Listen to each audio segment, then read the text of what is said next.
नमस्कार, आप देख रहे हैं पंजाब केसरी टीवी। मैं हूं आपके साथ अंकुश महाजन। अकाली दल कोर कमेटी की बैठक शुरू हो चुकी है और बैठक से पहले विक्रम मजीठिया का एक बड़ा बयान सामने आया है।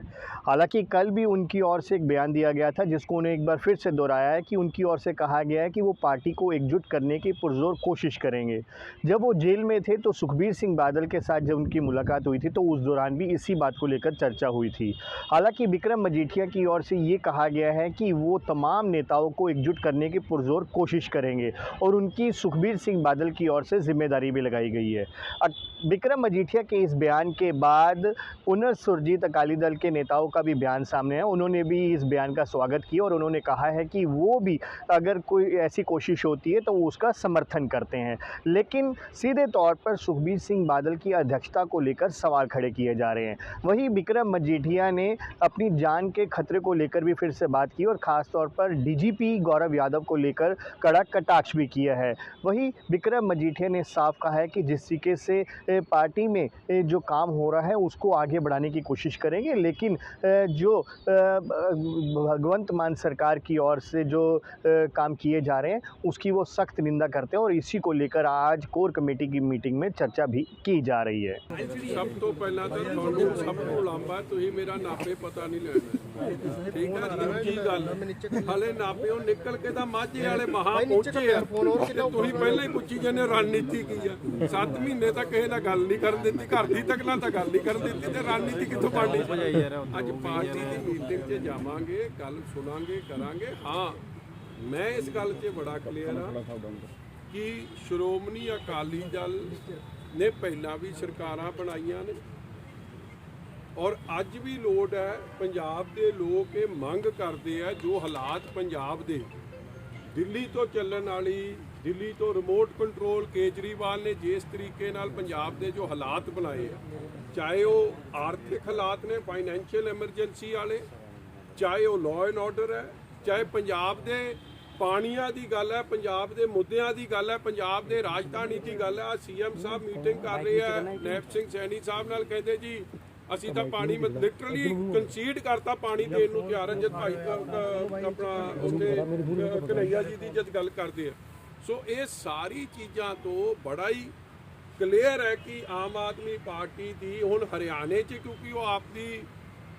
ਪੈਟ ਬਣਾਉਣਾ ਚਾਹੁੰਦੇ ਆ, ਉਹੀ ਗੁਪਤਾ ਸਾਹਿਬ ਸਨ ਨਾ ਇਹਨਾਂ ਦੇ ਰਾਜ ਸਭਾ ਦੇ ਐਮਪੀ ਜਿਹੜੇ ਕਹਿੰਦੇ ਕੋਨੇ ਕੋਨੇ ਤੱਕ ਪਾਣੀ ਪਹੁੰਚਾ ਦਿਆਂਗੇ। ਸੋ ਆਲ ਥੀਸ ਇਸ਼ੂਜ਼ ਨੂੰ ਦੇਖਦਿਆਂ ਹੋਇਆ ਪੰਜਾਬ ਦੇ ਲੋਕ ਇਹ ਮੰਗ ਕਰ ਰਹੇ that Shiromani Akali Dal needs to come together. ਔਰ ਮੈਂ ਧੰਨਵਾਦੀ ਹਾਂ, ਕੱਲ ਮੈਂ ਤੁਹਾਡੇ ਰਾਹੀਂ ਇਹ ਗੱਲ ਕੀਤੀ ਹੈ।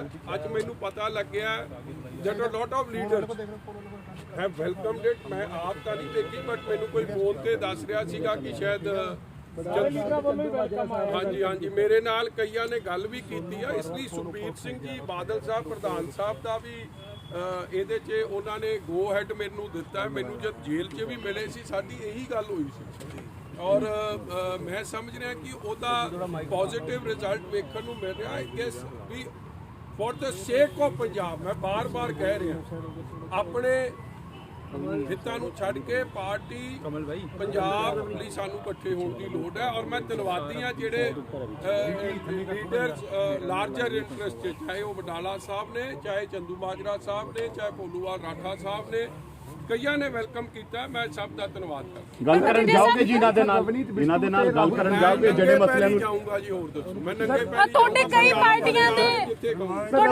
ਕਈ ਨੁਮਾਇੰਦਿਆਂ ਨੇ ਕਿਹਾ कमल भाई बीजेपी कह रही है कि सिखों का अपमान किया गया है, जिस तरीके से गद्दार बोला है थोड़े माइक नीचे कर लो। अकाली दल कैसे देखती है सर इसे? गद्दार की कोई भाषा नहीं है, कैमरा नीचे करो। पीटीआई डाउन कर, देखो पीटीआई नीचे यार कमल कि ਇਹ ਜਿਹੜਾ ਰਾਹੁਲ ਗਾਂਧੀ ਬਿੱਟੂ ਜੀ ਨੇ ਨਾ ਜੀ, ਇਹ ਪੁਰਾਣਾ ਇਹਨਾਂ ਦਾ ਇਹ ਲਵ ਰਿਲੇਸ਼ਨਸ਼ਿਪ ਸੀ ਕਿ ਹੁਣ ਟੁੱਟ ਗਈ ਧੜਕ ਕਰਕੇ, ਤੇ ਉਹਦੇ ਨਤੀਜੇ ਤੋਂ ਇੱਕ ਦੂਜੇ ਨੂੰ ਕੁਝ ਕਹਿ ਕੇ ਰਹੇ ਤਾਂ ਰਾਹੁਲ ਗਾਂਧੀ ਜੀ ਤੇ ਬਿੱਟੂ ਜੀ ਇਕੱਠੇ ਨੇ। ਔਰ ਕਿਹੜਾ ਆਪਾਂ ਭੁੱਲੇ ਆ ਕਿ ਬਿੱਟੂ ਜੀ ਰਾਹੁਲ ਗਾਂਧੀ ਜੀ ਮਤਲਬ ਇੱਕ ਦੂਜੇ ਪ੍ਰਤੀ ਇਹਨਾਂ ਦਾ ਕਿੰਨਾ ਪਿਆਰ ਸੀ, ਆਪਾਂ ਸਾਰੇ ਜਾਣਦੇ। ਸੋ ਕੀ ਗੱਲ ਹੋਈ, ਕਿਉਂ ਹੋਈ, ਮਜ਼ਾਕ 'ਚ ਹੋਈ, ਸੀਰੀਅਸਨੈਸ 'ਚ ਹੋਈ, ਮੈਂ I was not present there. So I think Rahul Gandhi ਕਹਿੰਦੇ ਰਹੇ ਆ ਕਿ ਸਰਦਾਰ ਬੇਅੰਤ ਸਿੰਘ ਸਾਡਾ ਪਰਿਵਾਰ ਹੈ ਔਰ ਸਰਦਾਰ ਬੇਅੰਤ ਸਿੰਘ ਦਾ ਪਰਿਵਾਰ ਕਹਿੰਦਾ ਰਿਹਾ ਕਿ ਰਾਹੁਲ ਗਾਂਧੀ ਸਾਡਾ ਪਰਿਵਾਰ ਹੈ, ਸਾਡੀ ਮਾਂ ਪਾਰਟੀ ਹੈ। ਇਹਨਾਂ ਦਾ ਅੰਦਰੂਨੀ ਮਾਮਲਾ ਹੈ। ਤੁਸੀਂ ਮੀਡੀਆ ਵਾਲੇ ਨੇ ਨਾ ਇੰਨਾ ਜੋਸ਼ ਖਾਓ ਕਿਸੇ ਮਤਲਬ ਕੱਲ ਨੂੰ ਫੇਰ ਇਕੱਠੇ ਪਈ ਕੇ ਚਾਹ ਪੀਣਗੇ, ਫਿਰ ਤੁਸੀਂ ਕਿਸ ਪਾਸੇ ਜਾਓਗੇ? ਅਫਸਰ ਸ਼ਾਹੀ ਦਾ ਗਲਤ ਇਸਤੇਮਾਲ ਹੋ ਰਿਹਾ ਅਫਸਰ ਸ਼ਾਹੀ ਦਾ ਗਲਤ ਇਸਤੇਮਾਲ ਹੋ ਰਿਹਾ ਤੁਹਾਨੂੰ ਲੱਗਦਾ ਸਰਕਾਰ 100%। ਔਰ ਅੱਜ ਮੈਂ ਫੇਰ ਰਿਪੀਟ ਕਰਦਾ, temporary DGP, ad hoc DGP Punjab ਨੂੰ ਨਹੀਂ ਲੋੜ। ਗੌਰਵ ਯਾਦਵ ਦੀ ਜਿਹੜੀ ਇਹ law and order the total collapse failure ਇਸ ਲਈ ਹੈ ਬਿਕੋਜ਼ ਪੁਲਿਸਿੰਗ ਨਹੀਂ ਹੋ ਰਹੀ। ਕੇਜਰੀਵਾਲ ਨੂੰ ਖੁਸ਼ ਕੀਤਾ ਜਾ ਰਿਹਾ। ਜਦੋਂ ਡੀਜੀਪੀ ਪੱਕਾ ਲੱਗੂਗਾ ਅੰਡਰ ਸੁਪਰੀਮ ਕੋਰਟ ਦੀ ਜੋ ਗਾਈਡਲਾਈਨਸ ਨੇ, ਜੋ ਯੂਪੀਐਸਸੀ ਦੀ ਗਾਈਡਲਾਈਨਸ ਨੇ, ਜਦ ਡੀਜੀਪੀ ਨੂੰ ਪਤਾ ਹੋਊਗਾ ਕਿ ਮੈਨੂੰ 2 ਸਾਲ ਲਈ ਕੋਈ ਹਟਾ ਹੀ ਨਹੀਂ ਸਕਦਾ, ਤੇ ਫਿਰ ਉਹ ਕਾਨੂੰਨ ਨੂੰ ਤਵੱਜੋ ਦਊਗਾ, ਕੇਜਰੀਵਾਲ ਨੂੰ ਜਾਂ ਭਗਵੰਤ ਮਾਨ ਨੂੰ ਤਵੱਜੋ ਨਹੀਂ ਦਊਗਾ। ਔਰ ਮੇਰੀ ਇਹ ਮੰਗ ਹੈ ਪੰਜਾਬ ਦੇ ਇੰਟਰਸਟ ਲਈ। ਮੈਂ ਕੋਈ ਗੌਰਵ ਯਾਦਵ ਸਾਹਿਬ ਦੇ ਖਿਲਾਫ ਨਹੀਂ, ਮੈਂ ਜੋ ਸੁਪਰੀਮ ਕੋਰਟ ਦਾ ਸਾਡੇ ਲਈ ਸਭ ਤੋਂ ਅਦਾਲਤ ਹੈ ਜੀ, ਉੱਥੋਂ ਉੱਤੇ ਹੈ ਹੀ ਕੋਈ ਨਹੀਂ।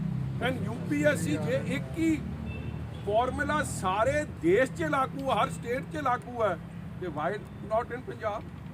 For 4 years we've had an ad hoc temporary DGP, and that is the reason why a law and order has collapsed. And border state, Indo-Pak border, you cannot afford this. It is a total collapse. And need of the hour is that I think we political parties, चाहे वो कांग्रेस है, चाहे BJP है, चाहे ਅਸੀਂ हैं, we need to approach the Supreme Court, and because ये Supreme Court the order ਦੀ ਉਲੰਘਣਾ ਹੋ ਰਹੀ ਹੈ। Mamata Banerjee is also approaching Supreme Court for SIR. She has her all the right to all of us have the right to go to the Supreme Court, and she has an issue with SIR, so she has gone there. I think every Indian citizen should have the right to vote. It's absolutely right. What's wrong in that? And I guess I'm also saying that when DGPs are appointed in each and every state, there are guidelines by the Honorable Supreme Court and the UPSC. Why are they not being followed in Punjab? So in the end of the day, I also want to thank the Honorable Courts for my own case. देखो मेरे case से भी Honorable Supreme Court का फैसला है, तो बात सरकार शर्त की रख रही है। गौरव यादव की पुलिस उत्थे दे की रही है शर्त कि मजीठिया पंजाब च ना बड़े, ਮਜੀਠੀਆ ਦੇ ਤੁਹਾਡੇ ਨਾਲ ਗੱਲ ਕਰੇ, ਮਜੀਠੀਆ ਮੁੱਛਾਂ ਨੂੰ ਨਾ ਵੱਟ ਦੇਵੇ। ਦੱਸੋ ਕਮਾਲ ਹੀ ਹੋ ਗਈ। ਤੇ ਐਡਹੌਕ ਡੀਜੀਪੀ ਕਰਕੇ ਇਹ ਰਿਜਲਟਾਂ ਲੱਗ ਰਹੀਆਂ। ਮਜੀਠੀਆ ਉਹ ਜਿਵੇਂ ਉਹ ਬੋਲਸੋਨਾਰੋ ਹੈ ਨਾ ਜੀ, ਜਿਹੜਾ ਉਹ ਬ੍ਰਾਜ਼ੀਲੀਅਨ ਰਾਸ਼ਟਰਪਤੀ ਰਹੇ ਆ, ਉਹਨਾਂ ਦੇ ਟੈਕਰ ਲਾਤਾ, ਕਹਿੰਦਾ ਮਜੀਠੀਏ ਤੇ ਵੀ ਲਾ ਦਿਓ। ਜੋ ਇਮਰਾਨ ਖਾਨ ਦਾ ਹਾਲ ਕੀਤਾ ਸੀ ਜੇਲ੍ਹ 'ਚ, ਉਹ ਜਿਹਾ ਹਾਲ ਮੇਰਾ ਬਣਾਤਾ। ਇਸ ਲਈ ਬੜਾ ਹੀ ਜ਼ਰੂਰੀ ਹੈ ਕਿ ਪੰਜਾਬ ਦੇ ਲਾਅ ਐਂਡ ਆਰਡਰ ਨੂੰ ਬਚਾਉਣਾ ਤੇ ਪੱਕਾ ਡੀਜੀਪੀ ਚਾਹੀਦਾ ਜਿਹੜਾ ਕਾਨੂੰਨ ਨੂੰ ਫੋਲੋ ਕਰੇ, ਸੰਵਿਧਾਨ ਨੂੰ ਫੋਲੋ। ਇੱਕ ਹਰਿੰਦਰ ਜੋ ਲਾਅ ਐਂਡ ਆਰਡਰ ਦੇ ਹਾਲਾਤ ਹੈ, ਜੋ ਇੱਥੇ ਕ੍ਰਿਮੀਨਲ ਗੈਂਗਸ ਇੱਥੇ ਫਿਰ ਰਹੀਆਂ ਹੈ, ਜੋ ਕਰਪਸ਼ਨ ਵੱਡੇ ਪੱਧਰ ਤੇ ਅਖੀਰਲੇ ਸਾਲ 'ਚ ਇਹਨਾਂ ਨੇ ਪਲਾਨ ਕੀਤਾ ਹੈ, ਸਾਰਿਆਂ ਤੇ ਅਸੀਂ ਅੱਜ ਵਿਚਾਰ ਕਰਾਂਗੇ। ਜਿਹੜੇ ਕਰ ਰਹੇ ਆ ਬੜੀ ਸੀਰੀਅਸ ਮੈਟਰ ਹੈ। ਇੱਕ ਪੋਲੀਟੀਕਲ ਕ੍ਰਾਈਸਿਸ ਪੰਜਾਬ 'ਚ ਹੋਇਆ ਪਿਆ। ਆ ਜਿੰਨੇ ਠੱਗ ਦਿੱਲੀੋਂ ਆਏ ਆ, ਇਹਨਾਂ ਮਿਸ਼ਨ ਇੱਕੋ ਹੀ ਹੈ। ਮੈਨੂੰ ਅਫਸਰ ਦੱਸ ਰਹੇ ਕਿ ਆ ਤਾਂ ਜਿਸ ਤਰੀਕੇ ਨਾਲ ਲੱਗੇ ਹੈ, ਇਹਨੇ ਸਾਰਾ ਕੁਝ ਹੀ ਵੇਚ-ਵੂਚ ਕੇ ਇੱਥੇ ਇਹਨਾਂ ਨੇ ਕਰਜ਼ਾ ਚੜਾ ਕੇ ਇਹਨੇ ਭੱਜ ਜਾਣਾ। ਅਸੀਂ ਭੱਜਣ ਨਹੀਂ ਦੇਣਾ। ਸਰ ਰਵਨੀਤ ਬਿੱਟੂ ਦਾ ਜੋ ਮਾਮਲਾ ਜੀ, ਉਸ ਨੂੰ ਕਿਵੇਂ ਦੇਖਦੇ ਹੋ? ਰਾਹੁਲ ਗਾਂਧੀ ਦੇ ਵਿੱਚ ਜਿਹੜਾ ਤਕਰਾਰ ਬਸ ਪਤਾ ਹੀ ਹੈ। ਇੱਕ ਨੇ ਗੱਦਾਰ ਕਿਹਾ, ਦੂਜੇ ਨੇ ਦੇਸ਼ਦਰੋਹੀ ਤੱਕ ਕਿਹਾ। ਮਤਲਬ ਦੋਨੋਂ ਹੀ ਸੱਚੇ ਹੈ। देखते रहिए पंजाब के CTV। मुझे दीजिए इजाज़त। नमस्कार।